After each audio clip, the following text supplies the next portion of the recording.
All right. Hello and welcome back to episode 137 of the Hard Truth Diamond podcast. Why do you look so serious? Right? Like, why do you look Hello so... and welcome. Hello. Welcome to episode 137 of the...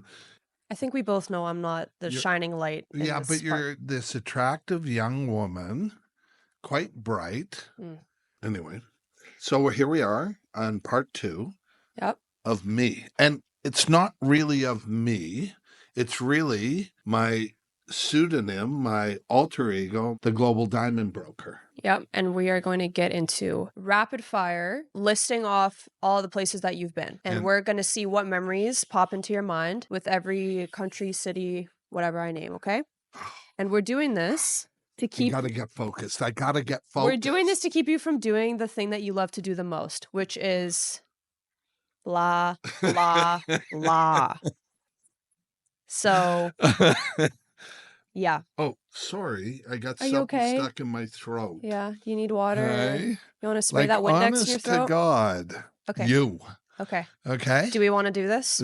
Do we want to start with that, or can I talk about a couple other things? For example, all the predictions that I've made about my industry, now I've been doing it for a very long time, as you all know, decades. Today in the diamond industry, we're at a situation, the mines are starting to close. The pressure on De Beers, they've been devalued again as a company, and De Beers is the big boss, the syndicate, as it were, that keeps prices afloat for white mine diamonds. And the only thing that's staying afloat right now, there's nothing about mine diamonds that are staying afloat right now, that white mine diamonds. I'm sorry. They're getting crushed. The look of panic on the CEOs of De Beers' face is horrifying. If you see any of his, the Mona Lisa one where he came out today and said, buying a mine diamond over a lab-grown diamond is like saying it's the Mona Lisa you have on the wall when it's just a cheap reproduction. And I thought, what? Like bashing lab-grown diamonds. And as you know, a strategy for a luxury brand or something that has real value, intrinsic value, doesn't need them to go bash and this diamond bashing for lab-grown diamonds and trying to call them synthetic when the leading educational facility in the world for diamonds, the GIA, says, well, sorry, they're not synthetic. They don't use the word synthetic. They're the biggest laboratories in the world, by far the leading educational organization in the world for your diamonds. GIA graduates all over the world understanding. It's just all more smoke and mirrors. And now, I've said before, I've been embarrassed by the conduct of the mine diamond industry, an industry I was very much a part of and am very much a part of today. But really, you're resorting to bashing? What the hell does that mean? Why, if your product's so good? Mona Lisa is one of a kind. That's one of the mine diamond industry's biggest problem, is they're all the same. They're all reproductions of an idea that came a long time ago. It's over, guys. Stop the bashing. Speak the truth. That's what I'm here for. Are you done? Are you done your rant for the day? I thought we were going to be focused today. Oh, it just pisses me off. That's all. Between it and you, I'm angry all the time. Is there anything else you want to get off your chest before we actually... I don't think so. I don't think so, but let's move ahead with your little game here. Okay, so we're playing a game today. This is kind of an extension of our episode last week where we were talking about your background in the industry, but now... I got a lot of very positive feedback on that, okay, by the way. Good. A lot. Good. Well, hopefully we'll get positive feedback on this one so that where I actually stop you from babbling on. Okay, so. Maybe I could do bedtime stories. Bedtime stories? It'll put me to sleep, that's for sure. 100%, absolutely. I'll do bedtime stories in my next career. Perfect. I'm going to name off a city or a country, and if you've been there, you're going to give me first memory that pops in your head. Okay. Okay? Yeah. Let's start. Vienna. Pass. Wow. Oh, I would so click on to watch this.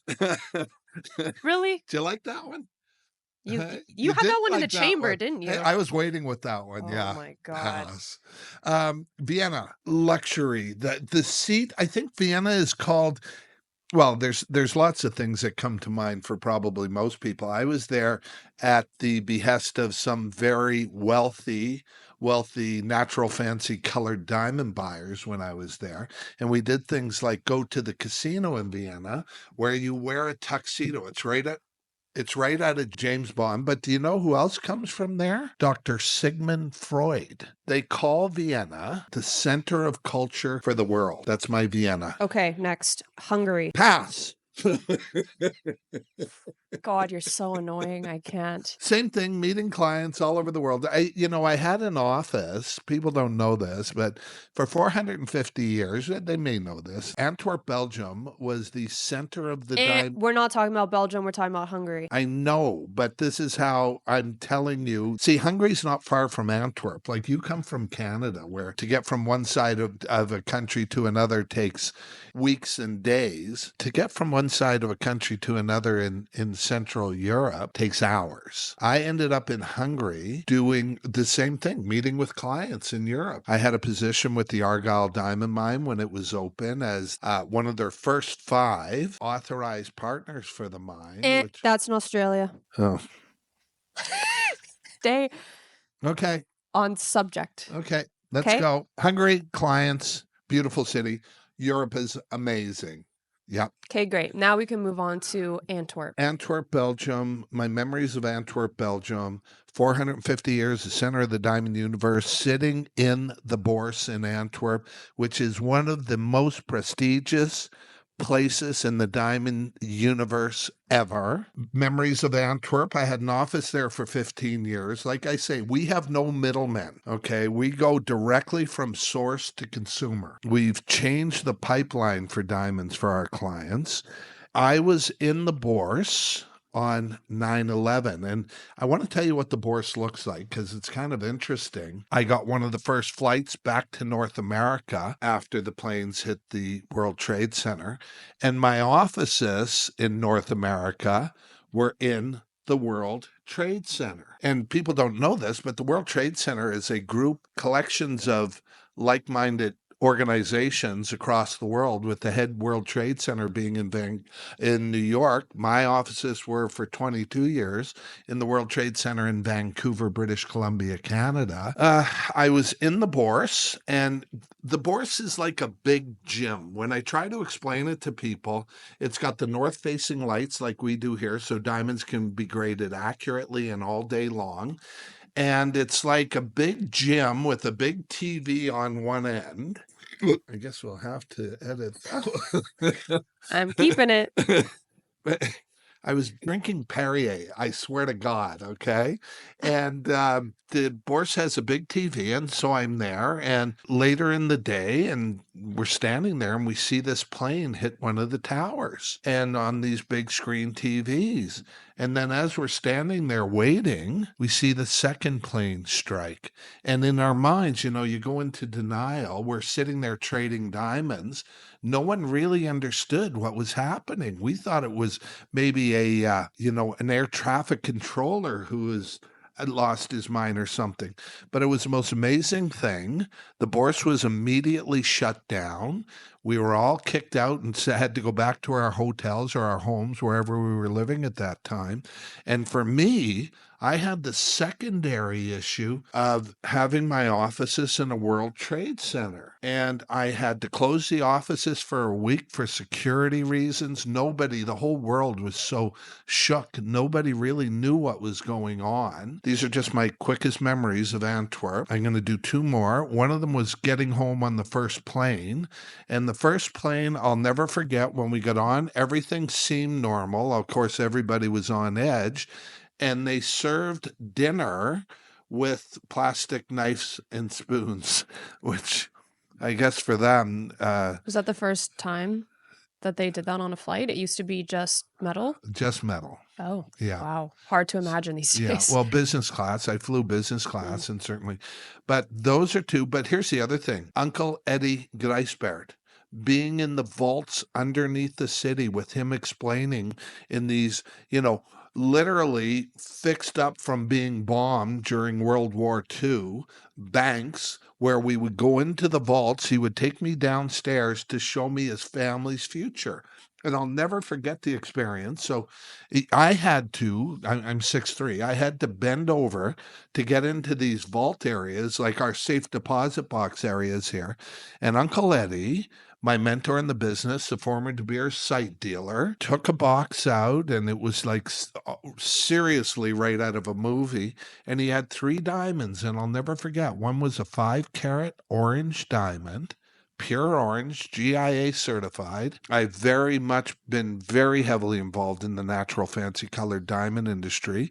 One was pink and one was blue, and he looked at me and said, "This is the future of my family." And he'd acquired these diamonds knowing full well, with his experience and his relationship with De Beers, that they were going to appreciate, and taught me about them and taught me about white diamonds. So Antwerp, Belgium, I could go on with forever, but boy, what a place. What an incredible city. Beautiful, sophisticated, and the center of the diamond universe till just a few decades ago when India took over the business. Okay, next, I knew Morocco. you'd do that. Morocco, Africa. Morocco is right on the Mediterranean, and where I would meet my clients would be very, very close. So I met a group of South Africans in Morocco where we traded stones out of my Antwerp office. So Morocco was a lot of fun. You might want to ask me where I had the most fun, by the way, as one of your questions, but go ahead. Okay, where did you have the most fun? I'm not answering that right now. You can ask it at the end. God. Okay, Germany.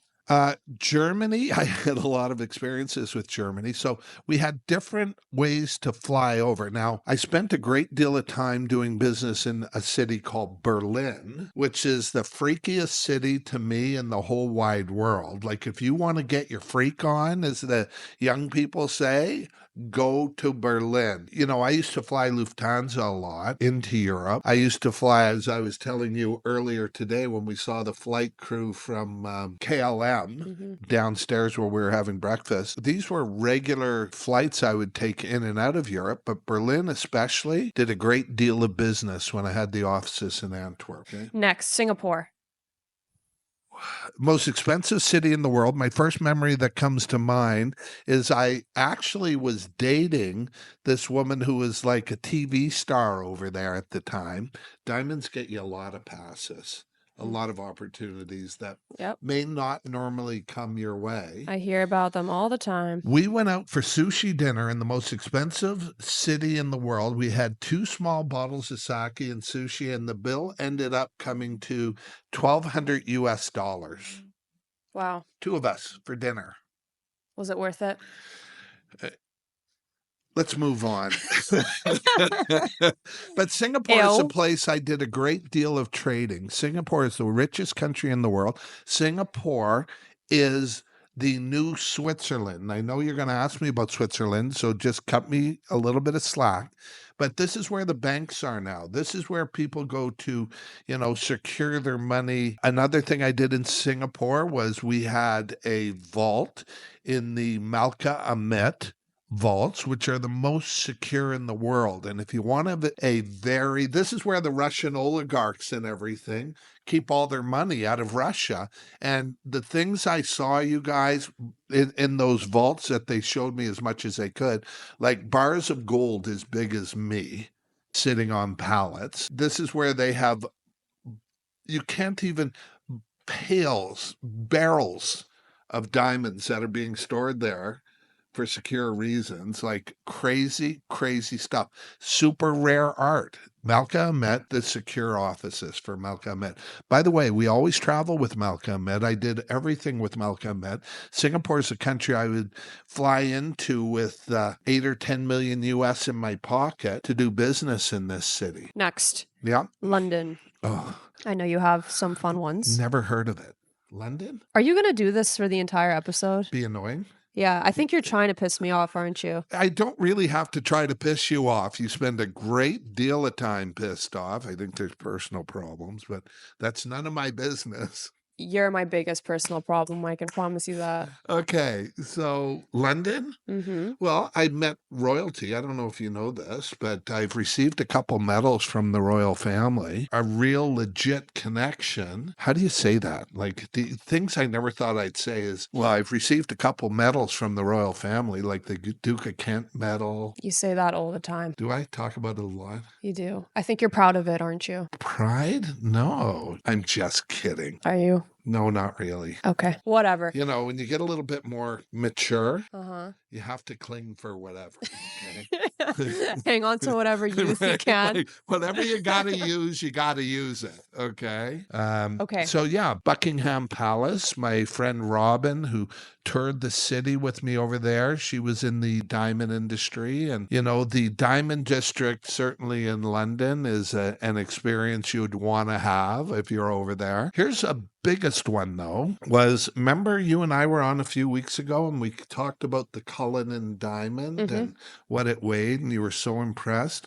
Well, I actually went to the Tower of London where they are displayed. Now, these are the most valuable diamonds in the world. And I want to tell you something. They're fakes. They don't display the real thing. I can tell by looking at you. Oh, yeah. Are you kidding? They're not going to have the real gems out in the Tower of London where some sophisticated criminal could come get them. So you're saying we're paying Lose 70 this pounds? Yeah, is that what it is? We're paying 70 to pounds or something to get into those boring ass yeah, to see like something that's not museums. real. Oh my God. But of course, I mean, this is standard practice. It's like it's standard practice in advertising, so you understand this. This is the industry to use fake diamonds to do your advertising. I mean, you guys, the cost just in insurance to insure those things and keep them open where the public can view them every day, forget about it. Ain't happening. And it's perfectly acceptable in the industry for it to be that way. Today, especially with lab-grown diamonds, what we're seeing now is very sophisticated jewelry people who are making replicas of their jewelry for insurance purposes. And they'll have them at home and wear the replica because the insurance is so much less. Like, don't think that these people with these $50 million, $100 million rocks are actually wearing them when they go out. I mean, they may for very special occasions, but yeah, it's replicas. That makes sense. Never thought of that. Did I burst any bubbles there? No, I don't care that much, Okay, but yeah. if I did, yeah. Is there probably anything would. you care about? Uh, I mean, apathy's kind of you, yeah, that's true. right? No, I prefer to keep it that way. That way you Okay. can't hold it against me. Okay. Very Buddhist of you. Non-attachment. Attachment. Yeah. Yeah. Okay. Next. Let's do Madrid. Catherine. Oh, I mean, Catherine? I am kidding. Wow. You know, I spent a lot of time when I had the office in Central Europe dealing with clients out of Central Europe that we had. And this is part of where, you know, the global diamond broker came from. Like now we're shipping to addresses in Saudi Arabia that are prince and princesses. And I want to say this, 500, 5,000, 50,000, 500,000, 5 million, we get them all. These are the world's most beautiful diamonds. Price will never be the issue. No one ever beats our prices. I asked you about Spain. The Where country? did you just go off to? Why didn't you say Valencia? Because you can? Valencia. Yes, I can say it. Well, Spain, you actually asked me about Madrid. Madrid, yes. Well, I did that's ask not you. Spain. Madrid is in Spain. Well, I spent a lot of time in Madrid, which you asked me about, and Valencia. Next, Hong Kong. I've been to Hong Kong at least 50 times, probably a lot more. One of the biggest gem and jewelry shows in the world used to be in Hong Kong in September, October, in the fall. And so I have great Hong Kong stories. And if you ask me where I had the most fun, and you did, it would be Hong Kong. Hong Kong is like nowhere else in the world, or was, in terms of its nightlife, in terms of the vibrancy, in terms of what the young people today call the vibe. It just rocks. but I would take time once a year, minimum, to go to Hong Kong to this gem and jewelry show, which was massive, you guys, massive. Buckets of colored diamonds. I mean, it was a different industry then than it is now. And, you can't understate the show has lost a lot of its due to COVID, due to a lot of issues, due to the state of the diamond industry. It's lost a lot of its allure. It's expensive to go there and travel. But boy, oh boy, did I have a lot of fun in Hong Kong. Did I learn a lot? Did I meet a lot of great people in the industry? I sure did. How's that? What about the country you had the least fun in? What country Yeah, did you have bad ask me experience? countries and I'll tell you. Okay, so we have to get to We're it. still doing. I thought you'd be faster than this today. I'm trying to get you to speed up a little bit. Me? Is that all Wow. the countries I've been to? Holy. Istanbul. I remember I was dealing with a guy in Turkey who was a jeweler who was buying from us, and I used to frustrate him, and I just frustrated another guy from back east because I don't sell GH colors. These guys are all out there in the industry now. They all listen to the podcast. They all listen to what's going on in the industry by listening to our posts and know the prices are dropping, don't know how to access them. G is gross, H is horrible. We don't sell them. If you listen to anything we talk about, the value in a diamond today is beauty. This is my rant for Turkey. We don't sell them. We're not going to sell them. We're not going to be persuaded there's any benefit more than any other time in history that a gross or horrible diamond, or G, I wish I got a D, is anyway a beautiful stone. They're not. They're dark. I'm done. Amsterdam.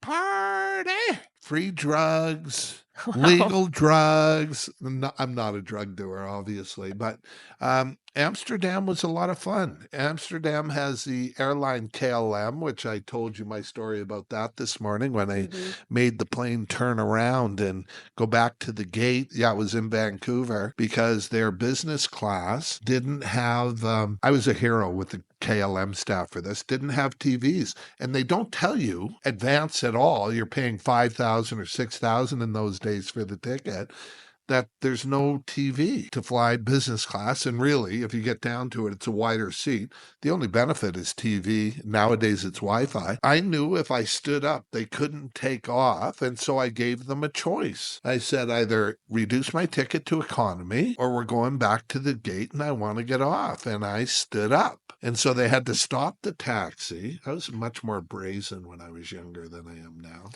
I have a question loading. Anyway, they turned around, they took my bag off the plane. The next time I flew with KLM, that was the same crew, basically. They thought I was a hero. I still run into people from the KLM plane who work on the airline with the airline that just think like that's because someone had to speak up and it was just me. Yes. So I have to ask, how did you do the long flights before TVs were on planes without throwing a hissy fit? I never did, really. They all had TVs. Even back That's in what your you in your paid day? for. Well, back in my day, it's a really good question. I used to be able to, because I ago? travel regularly. I had an office in Belgium. No middlemen. We're the no middlemen guys, okay? I had an office at the center of the diamond universe where in those days, 90% of the diamonds went. I used to be able to sit up and fly with the pilots. So I got to know them. And then, of course, we'd go to bars together when we were in Antwerp and stuff because they'd be flying in. Where I stayed in Antwerp was the Hilton on Groenplaats, which is this amazing area of Belgium, probably the most exciting area of Belgium. And I'd see with these guys. And so they'd let me fly up there with them pre 9/11. Not since, I can assure you. Okay, somehow we found our way back to Belgium. Let's Yes. find our way to Jakarta. Jakarta.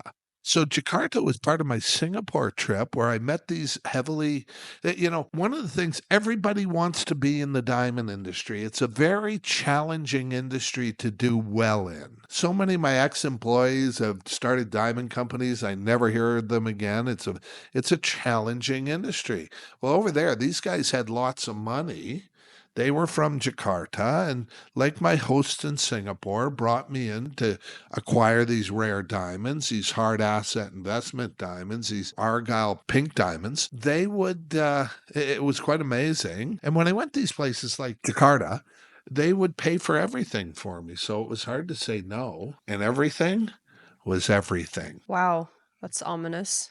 Is it? A little bit. Not really. I kind of want to know all your Well, dirty, dirty secrets. like here's one. Let me tell you. In KTVs in Singapore, KTV is, you know, when you have the microphones and you sing along, Mm-hmm. it's very, very big business there. And one of the things we would do, and I can't believe I'm telling you guys this is backstage in the industry.